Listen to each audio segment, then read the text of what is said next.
Please give a huge round of applause for this year's Honorary Bizkaia Award, Brenda Romero.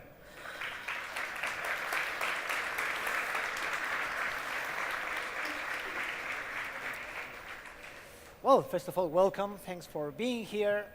You just told me a few minutes ago that you were told a few days ago that you were the longest serving woman in this industry. You started as a tester, QA, very young one. Then you started going up to the ranks. You've worked in big development teams, in small development teams. You've pretty much done everything in this industry. Pretty much at this point, yeah. When you look back at those days and you look now at what you're doing, how much this industry has changed in your opinion, for the better or for the worse? Oh, for the better. You know, like nowadays, I'll never get through my Steam library. There's always more great games to play than I'll ever have time to play. In fact, when I turned 50, it was the first time I had a realization that I might never make it all the way through my Steam library. Which is and I just loaded it up again. That rings a bell, yes. Yeah, there's no way I'll get through the whole thing. But no, everything's changed. I mean, we have more memory, just for starters, right? We have hard drives. I mean, everything has changed, absolutely everything. Did you think that if someone had traveled back in time when you're a young tester and told you, hey, you're going to do all this and games will become this, would you have believed the guy or told him to go somewhere else to get drunk? Well, if he was a time traveler, I'd probably have many more interesting questions for him. But geez. I mean, I can't, even then, when I got my first job and I was getting paid to play games, there was a part of me that didn't believe somebody was actually foolish enough to give me money to play games. And then even when I was making games, it was still that same level of ridiculousness. And so I still have that feeling today. So I didn't believe I was getting away with it then. I'm still surprised I'm getting away with it now. That I would have been able to make a career out of it, from the age of 15 till whenever it is I retire. Which retirement, at least for me as a game developer, just means that I'm going to make what I want to make on my timeline, so there won't be any milestones. The fact that I will make it from basically cradle to grave as a game developer, I think is pretty awesome. You started, or one of the first things that drove you into games, if I remember correctly, was Dungeons and Dragons, oh, yeah, the geeky culture. Course. That I share that passion with you. And I remember Warren Spector, not in this scenario because they were in a different venue, but telling me that what he wanted to recreate when he started making games and what he's still trying to do is to recreate what he felt the first time he played Dungeons and Dragons, the sense of freedom. Yeah, I didn't know that about him. That's a great story. I mean, working on RPGs mostly, that's kind of what I've spent my whole career doing. In fact, when I was standing at the back of the room, my 14-year-old son, is joining his first D&D group today. He's been playing with us as a family, but he's joining his first D&D group today, so it's something we still play. So I don't know that I've ever chased it because I've always had it. There's been rare times in my life that I haven't been playing D&D in some way or another. Do you think it's even possible to translate the experience of playing a tabletop rolling dice games? I mean, the true interactive storytelling can't happen in a video game. It's always simulated freedom. Yeah, but would you want it to necessarily, right? There's something incredibly cool and fun when we're all sitting around a table and it's too late and we're saying things that are silly. And so that's a very unique experience, but at the same time, I imagine how silly Doom would be if it were that kind of experience. So I think that there's a place for different types of play, and I don't know that you can create that experience of people sitting around a table in a shared space, getting together as friends every single week. But at the same time, my son has a few groups that he regularly plays with online, and he has a great time with them, and they talk online and everything. So I think the fidelity of the experience has changed, but and those experiences are unique, but I still think they're great. Mm-hmm. Wizardry, right, which is one of the greatest games of all time, or one of the greatest franchises of all time, brought a lot to the table for games, and it was a stepping stone. But why do you think it was so successful and so meaningful for so many people even now? Oh gosh. Um, I mean, Wizardry had a first to the table advantage in that it was developed and released in 1981.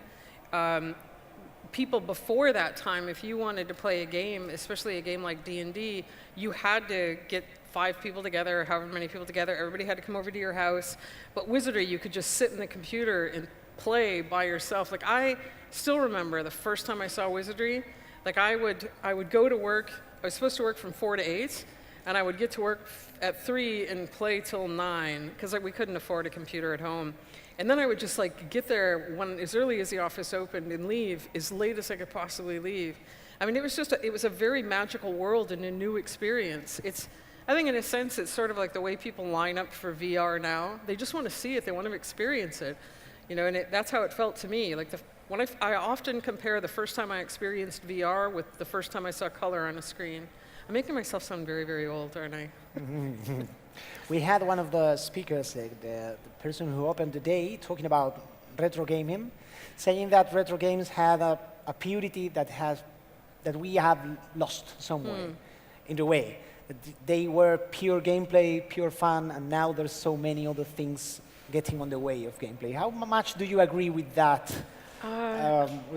sentence?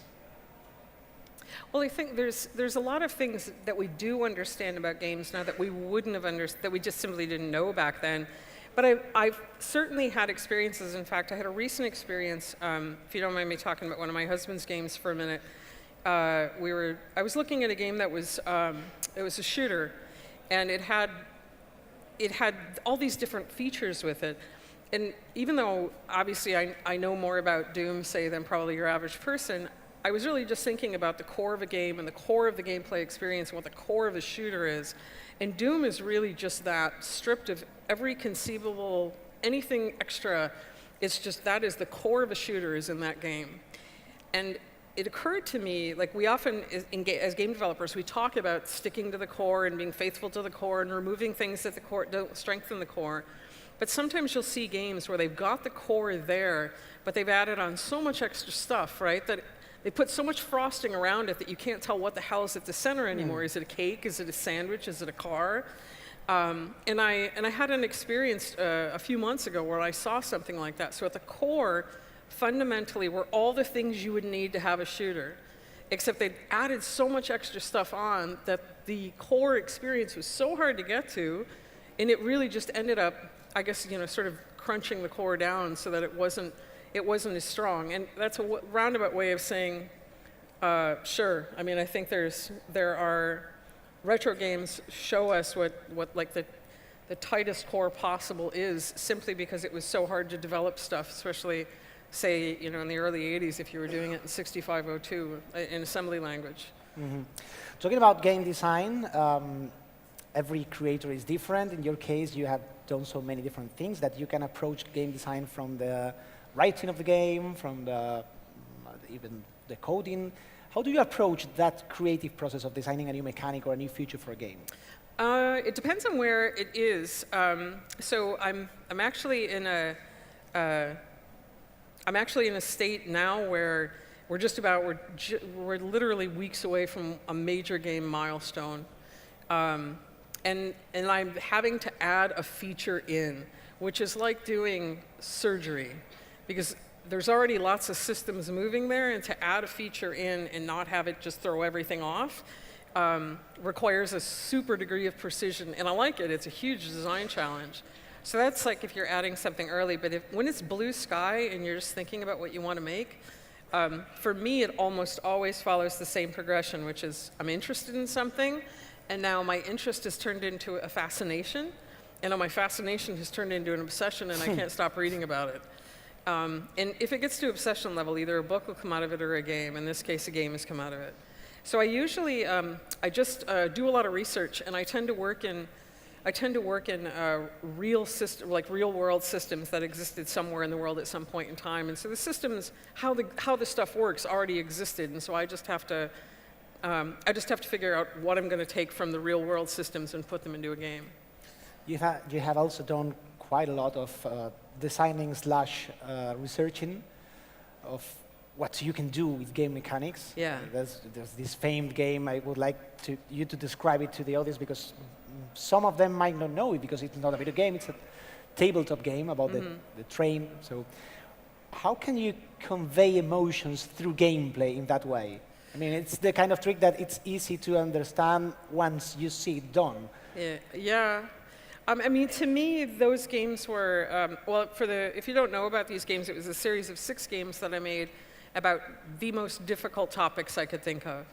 And it was, it started with having a discussion with my daughter about the Middle Passage, which is about slavery. The Middle Passage is when the slaves went from Africa over to the colonies. And so she just took that whole discussion very lightly, as if some people went on a cruise or something.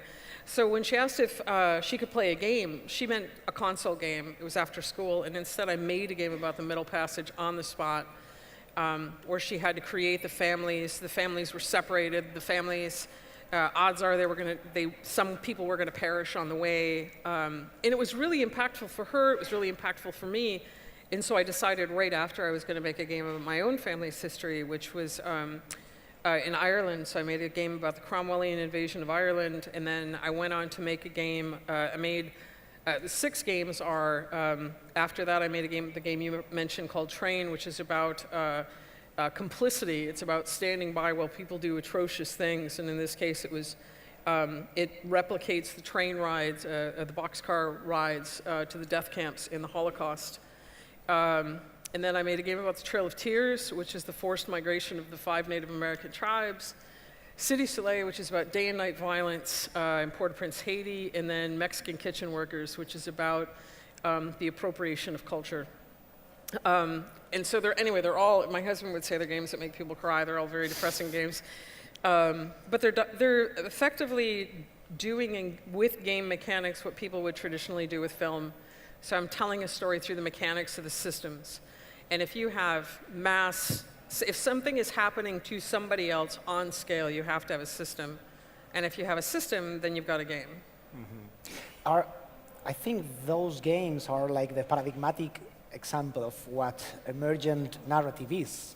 Because that same story wouldn't be as much as effective if you were telling it, but it is really effective if you're playing it. It's a story that springs from the fact of playing. Yeah. Is there a limit of what you can tell with a game mechanic? Because a game mechanic is a verb, and it's easier to make a game mechanic out of jump. I don't know. Than out of like feel. I don't think that there's any limit to what you can do with games, which is in part why I made those, because I wanted to see if you took the hardest subject that you could conceivably think of, which I would say for me, Train was the most difficult game I've ever made, and the subject matter was horrible. And I basically was in. That's all I did that's all I studied for 9 months. And if you can make a game about that, you can make a game about anything. I mean, for me, I believe that game mechanics are as strong as paint, or as strong as the written word, or as strong as a camera's shutter. You can capture anything with it. And that's, in making those games, that's what I set out to do. So I would say if I could make a game about that, you can make a game about anything. I want to go back a little bit about something that you have dropped, and you have mentioned your family a few times. Your sons make games, and they are really young. Family that makes game together stays together. How's that implemented into your family? So there's 8 of us if we count the 6 kids. Of the kids, 3 of them are game developers. So Michael is a programmer at Glue. Meza is the 17-year-old daughter, and she has just launched a narrative game. Her first game was a serious game, and it was made for HP. It's to teach young women about cybersecurity. So that's just finished, and I made the board game that goes with that. Donovan did Gunman Taco Truck, which was about being the last Mexican in the U.S., which maybe with Trump there, that's now like a possible thing. So he made Gunman Taco Truck about 7 atomic bombs accidentally getting set off. And so that game was on everything. It's on Steam. And so, so there's 3 of us. There's 3 kids and 2 of us. So the game developers outnumber the players, which is good because it means we have a full-time testing department.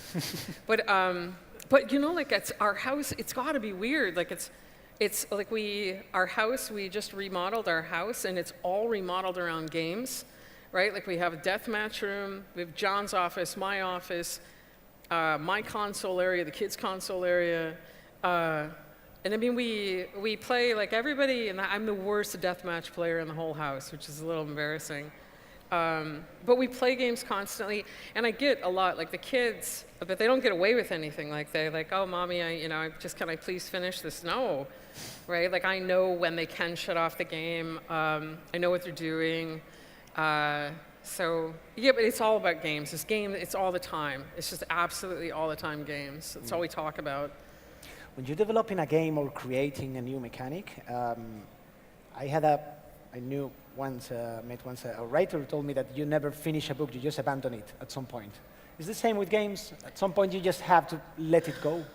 Well, if it's bad, if you're working on a game and it's bad, like I think you need to, more than let it go, I think you need to kill it. Just be done with it. And that's the case, like there's a couple games that are back burner, but they're in danger of getting pushed off the back burner right now. And I made this one RPG, well, I didn't make it, it was a whole team of us who made it. I worked on this RPG, and there's a whole level that never got there. There's all kinds of stuff missing, but I'm the only one who knows about it. The team knows about it, obviously. And at some point, yeah, you do have to let that go. Like, when you asked that question, I was reminded that I still have, there's a file for one of the RPCs, or the NPCs in the game. There's a file for their text, and I kept that on my computer for the longest time because it was a big character, and I had written the whole character, and I missed the character, so I just had the file there.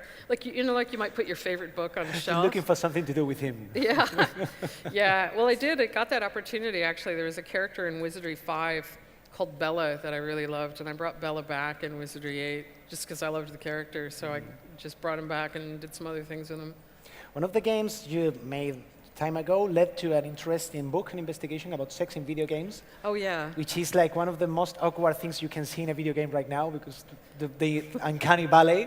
But what would you say are we are still a very young industry and very shy about this kind of stuff. It's not a mature media yet. But what would you say were your main conclusions about this research you made?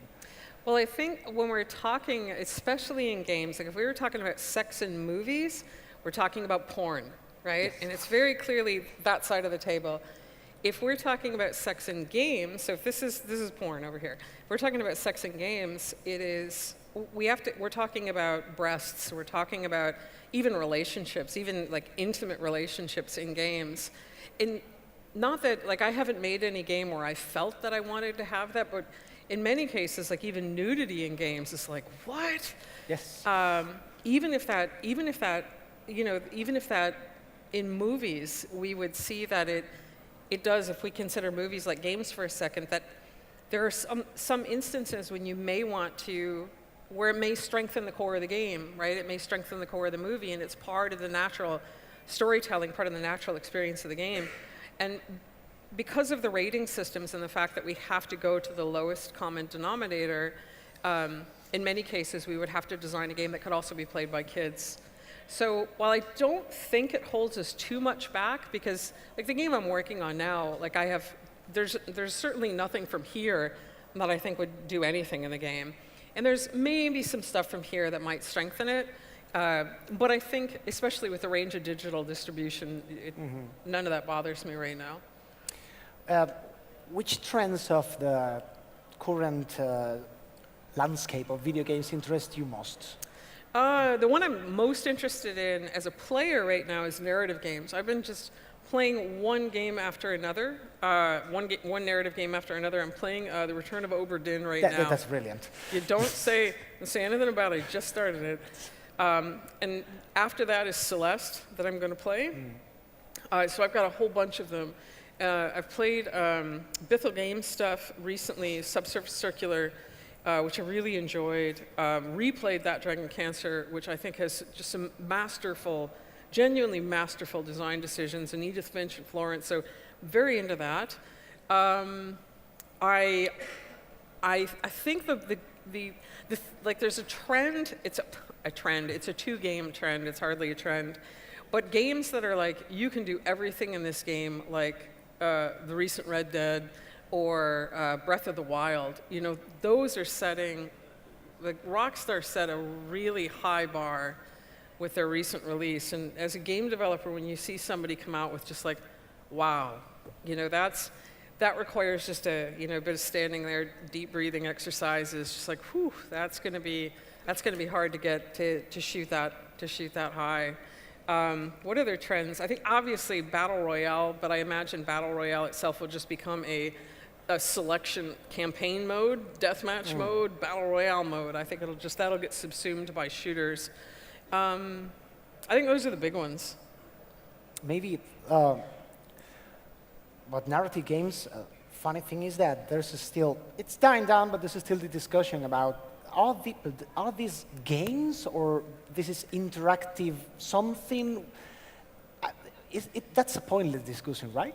Well, yes, but you know, this is actually probably one of the rare times that, having been in the industry since the dinosaurs, is useful, because I remember when the Computer Game Developers Conference was going to get rid of the C and just become the Game Developers Conference, which meant it was going to allow people who made console games. And this was going to, it was going to ruin everything. And I wasn't one of those people. And like when I say this now, it sounds like a stupid, like what? It doesn't even make sense. But that's how people felt. Or when I was a hardcore D&D player, when Wizardry came out, and like, why would people want to play D&D on their computer by themselves? It's stupid. That's not a game. Like, a game happens on a tabletop, not on that thing by yourself. How can you have a game with one person? And so, like, I've heard all of these arguments before, whether it's, you know, PC versus console, this console versus that console. Is an RPG a game? You know, I don't particularly care what anybody else calls it. To me, rather than say this is a game, and if you're not in this space, you are not a game. To me, this thing expands to include the things that we say are games. And like, is Edith Finch a game? Hell yeah, it's a game. Is The Beginner's Guide a game? It's a beautiful game. Is That Dragon Cancer a game? Absolutely. You can make games about very difficult subject matter. All of these things are games instead of this little tight circle. That I think it's important that we as a medium expand to show these, we as a medium expand to take in these new types of play, as opposed to being exclusionary and saying, oh, that's not a game. Since we don't have every day the fortune of having you here, I think we are going to open the stage for people to ask their own questions. If there's any question from the audience, I don't see a thing with this light in my face, so please raise your hand and be patient until I see you. There's one question here.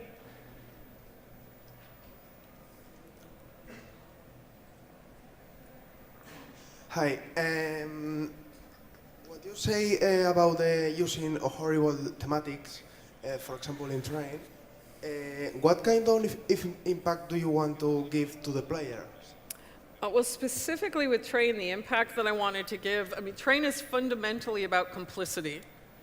And by that I mean, will you blindly follow the rules? Like, the name Train itself isn't about the trains on the board, it's about us being trained. We are being trained by rules. Will you blindly follow those rules? And will the people around you watch you blindly follow the rules, even if where those rules are taking us is an incredibly dangerous path? And when I made Train, the world wasn't in quite the state it was in. I think, you know, there's a case of people blindly following the rules right now. And ultimately, I'm really proud of Train, and I'm proud of the work that it did. And the answer largely is, will people blindly follow the rules? They will. They'll even blindly follow them if they take it out of a Nazi typewriter. You know, even if they know that those rules are coming from a not good place. And I think it's important that we as humans just ask ourselves those questions. Are we going to blindly follow the rules or not? Or are we going to ask questions? And that's what Train was about. That reminds me, have you ever played Spec Ops: The Line? I know exactly what you're talking about. A game where the only thing you can do not to commit horrible things is not to play the game. Right, or there's the no Russians in Modern Same, Warfare. yes. Yeah, so there's all kinds of scenes that have shown up since then, which I think are excellent, you know, because they do provoke that question in players. Next question. Really, I don't see a thing. I think there's one in the back, but I'm not sure. This is your chance to know anything embarrassing you want to know about John Romero. He's not here. He's not here, and I know everything. We tried last year, but they were polite. Were they? Well, do you think about the next question? A fast one, an easy one. I know you can't go into detail, but what are you into right now? Indie gaming? Are you preparing to conquer the world? No, I don't want to. Taking over the world, that's for tomorrow, right? No, I don't want to. No, I don't want to. I just want to be happy. Right now, I'm working on 3 games. The main game is will probably be announced on in April, I hope. Then there's an announcement we'll do on Monday. Unbelievably, I can't talk about it today, and I tried. So on Monday, we'll do an announcement. So there's that game. There's my game, which is hopefully will be announced in April. And then there's a game in pre-production, meaning I'm just thinking about it. And I pretty much know what I want to do at this point in time. So we'll hear a lot from you in the coming years. Yeah, well, I'm not going to retire anytime soon, no. Last chance, guys. Fine then. Please, huge round of applause for Brenda Romero. Thank you very much for being here.